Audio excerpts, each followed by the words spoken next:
Hello, my name is David Gonsalves. This is Project 3, Ethical Hacking for the Quick Start Cybersecurity Bootcamp. In this project, we were tasked with determining the vulnerabilities on a production and web server and to provide specific examples of how any vulnerabilities could be exploited. In my executive summary, this is an overview of the ethical hacking assessment conducted on the production and web servers and in our virtual network. The purpose of this assessment was to identify vulnerabilities and weaknesses on the server's infrastructure to improve security and protect against potential threats. We followed a comprehensive methodology, including penetration testing using the Metasploit framework to simulate real-world attack scenarios and identify areas for improvement. Our key findings, I won't go into detail on all of these, but basically vulnerability identification. We scan the networks. We got a list of vulnerabilities to use. Exploitation and privilege escalation, one of those being getting root access, which is a powerful user and privileges and access, which I'll go over in more detail later. And we also found weak authentication mechanisms, one of those being the main one, password cracking. We actually, I'll show how we found passwords for user accounts on the web server. We also found insufficient logging and monitoring, basically meaning that we were able to exploit these vulnerabilities and we're not stopped along the way. So that tells us firewall settings could be improved or not up to date. We're not strong enough to stop us from exploiting the vulnerabilities. First thing I did, I ran the ifconfig command on the Kali Trusted. This told me this basically tells you the Kali Trusted IP address, the device you're on. So ours is 192.168.0.19. So that is the trusted. All right, so then I run this nmap command 192.168.0.0/24, which is the subnet. This will give you the IP addresses of the hosts on this network. So the first one here that ends in .01, that is the default gateway. The one that ends here in 19, that is us on the trusted. So the only other device, the host that's on the network is 18. So process of elimination tells us that that is the production server. So that's the one we're going to be using throughout the project. So to scan for vulnerabilities, I run this command here, nmap-sv. This is the production server IP --script vuln. So this gives us a list of all the open ports along with any vulnerabilities that it may have found. You see one here. There's 21 TCP. I'll show you in just a bit, but it also has, it goes through all the ports and lets you know if there's any vulnerabilities associated with them. So yeah, here, we were tasked with doing two vulnerabilities on both the production and web server. So here, I'm going to start with the production server getting root access. I'm going to start with that because we can go over it.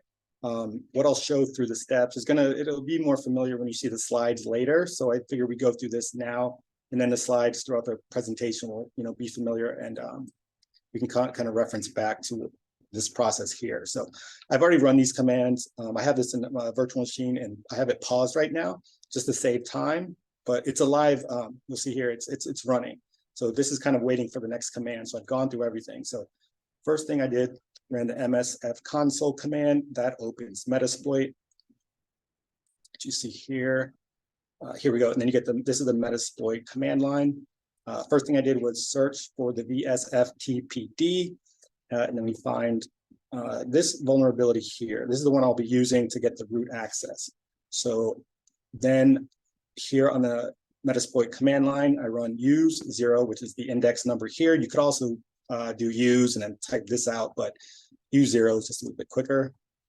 Once I run that, excuse me, then now we're here. Here's the command line that Metasploit, but you also see that we're in that exploit, the one that we ran. So from there, we do show options. We have the R host, which is blank. And what, scrolling down. So what I ran here, set our host to the production server. It's here. It shows it. It kind of tells you that you did it. But if you want to see it, you can run show options again. And now you see that the production server is listed for the R host. So kind of double confirm. So now that we have set the host as the production server, we run that. It does it. It thinks. does the process, runs the exploit, and then I run who am I. That tells us we are en route. I can even, just to show that it's live, I can do ls to kind of see. These are all the directories that are in the root user account. So that kind of just confirms we are in. It shows also that it's live. So I'll go ahead and pause this back. And go back to slideshow. Okay, so, and then the next one I used was port 1099. This one, yeah, this one basically gives you remote access as well. So here, Metasploit again, here's the Metasploit command line as we saw in the demonstration. And I run this Java RMI exploit. That just comes from online research to run. And I find that number 4, this is the one we'll be using. So we do use 4, like before, the index number. Now we are in the vulnerability, show options. We also have the R host, it's blank currently. Set it as the production server. You see it here, show options, just to double confirm. Production server is now the host. We run that. It goes through the process, and we are at the Meterpreter command line. I type in get UID, again, shows that we are en route. So that's 2 exploits on the production server. They both give you root access. I think getting root access is for attackers. That's one of their main goals. Being root has a ton of privileges, and you know, it's a goal for attackers. So just to give a little information on Meterpreter, it's basically it uses in-memory DLL injection. And resides entirely in memory and writes nothing to the disk. So it's kind of it's basically a stealthy method to get remote access without leaving a footprint, without triggering alarms, essentially. I don't want to go too much into this, the DLL, but I think the main thing here is that you can this method can help bypass security controls and remain stealthy during an attack, as it does not leave behind traces of a file on the compromised system. That's the main aspect of the DLL tool. So yeah, it just doesn't leave, it's stealthy, doesn't leave a mark, doesn't raise alarms. So it's good to have. All right, so on the web server, do the same vulnerability scan. We just plug in the web server's IP address. I think we got that from a previous project. And we see here, we have the vulnerabilities listed. I chose to use this port 139 TCP Samba vulnerability. And through online research, for that vulnerability, we find that it can give you, gives us root access as well. But yeah, we'll go ahead and show you that. So I run the MSF console, open Metasploit, and I search for the Samba 3.0.20. Here it is. It's the exploits listed. Of course, use 0, run that. Set the host to the web server, and we see here that it was successful. Then I run that.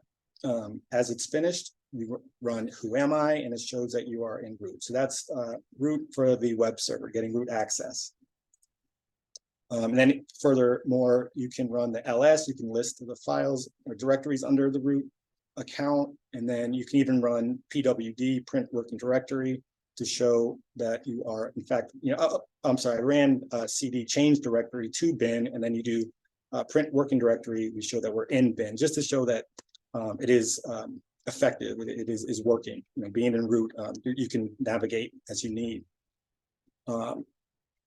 And then for the next one, I use a port 80 exploit through online research. I found this one here online.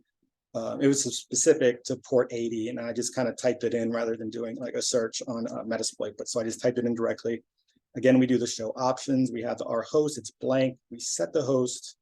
We confirm it here. It's now the production server. And yeah, here we are. We set the host, then we run it. And it's in, oh, right. Oh, so this here is this exploit. What it's doing here is it's letting us know the server version, the type. So what we see here is that this is the Apache. It's using the web server is using the Apache server at the core. That's where it's deriving its how it works. That's what it's using to do its services. So through further online research, I actually found Searchploit, which is another vulnerability repository. I run this command here. I think we'll use, yeah, I'm going to be using the CGI vulnerability here. So yeah, so this is the command I got from the research to run grep CGI search PHP 5.4.2. We get this CGI exploit. Use it here. Number one, show options again. We have our hosts. Set the host to the web server. We run it. Once it's finished, the interpreter line appears. I type in sysinfo, and we see we are on the web server, which is using a Linux web server. Apache is in the Linux family. It's a server used with that is derived from the Linux kernel. So it's kind of the same thing. It doesn't give you I think it tries to like get as close as possible. It's not saying Apache, but Apache is a Linux web server. So we see that, yeah, we're on there. Yeah, we're on the web server, and we're on the interpreter line as well, which is remote access, gives you remote access to the host device you're on. All right, and then here as part of the project, create your own account on the production server. It has root permissions. So first thing we do, I ran the VSFTPD, which I demonstrated at the beginning, to get the root access, set the hosts. I exploit it. So we find, once it runs, I run whoami, shows that I am root, and then I do usermod -g root, and I create the username Dave G. So what this is doing, this is basically, it's modifying an account. You can run the commands all together. You don't have to like do one at a time. So this is, you're modifying an account, and you're putting it, this G stands for putting it into like a group. I'm putting it in the root group, and I'm calling it, naming the account Dave G, so that's all in one. So the account's been created through this command. Then I do su switch user to Dave G, run whoami, shows we are in Dave G. And then I run ID, and it gives us kind of this here, this basically shows your permissions, and it shows that you're in the root group with the root ID, so with the root privileges. So create an account that has root privileges. Here's the bonus, cracking passwords on the production server. These are the commands we were given in class to run, and they are listed here. Here's the exploit. We run it. This is one of the commands from the previous slide to type in. Just kind of go through the process. Run exploit again after that last command. Then we type in this command here after that part runs. And then we do the sudo John, etc. Here, the password, these are commands from that initial file. As it runs and finishes, we get the username and passwords for accounts on the production server. Then we are looking for any interesting files on the production servers. We do the same VSFTPD from the initial demonstration, set the host as the production server. Once we're in, we are in as root, and then from there, okay, we do ls, and then we can, which is list. So it lists the directories that the root has access to. I do cd msadmin, msfadmin, change directory. So that puts me in the msadmin directory. Once I'm in there, I run cd. So here's stuff, that's one of the directories. I do cd stuff, change directory to stuff, and then I ls, which is list, tells you what's in that directory. And then we find safe combinations. So of course, safe combinations are going to be interesting. People don't lock up uninteresting things, but definitely are interested in what's in a safe. So safe combinations I kind of determined as being interesting. So as far as recommendations, pretty standard: patch and update management. Ensure software patches are up to date. Make sure that is done regularly. Apply patches as needed. Strong authentication and access controls. Implementing multi-factor authentication. Once we got the passwords, if you have a multi-factor authentication, the password alone would not be sufficient. If you have the username and password, that would not be sufficient with multi-factor authentication. You could require a code to be to be listed as well. So someone can be sent a text message with like a 6-digit code. So, without if you can't get the 6-digit code in addition to the password, then those are useless to attackers. Also, we recommend regular penetration testing. That's just to keep up to date. Oh, sorry, let me get back.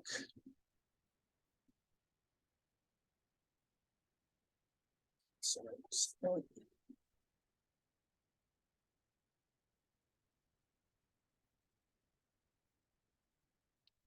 So yeah, regular penetration testing, you can do that through a third party to come in and just kind of make sure you're on top of any vulnerabilities, devoting, specific resources to that, enhanced logging and monitoring.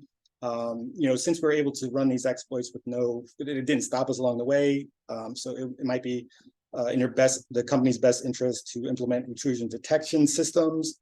Also security awareness and training. Of course, you want to train staff to be aware of, some common basic types of vulnerabilities that are out there, not clicking links in certain emails and things to look out for. But those are the recommendations after, going through the project, scanning the servers, and actually exploiting, running the vulnerability. So those are the recommendations from the project. So thank you for your time, and have a great rest of your day.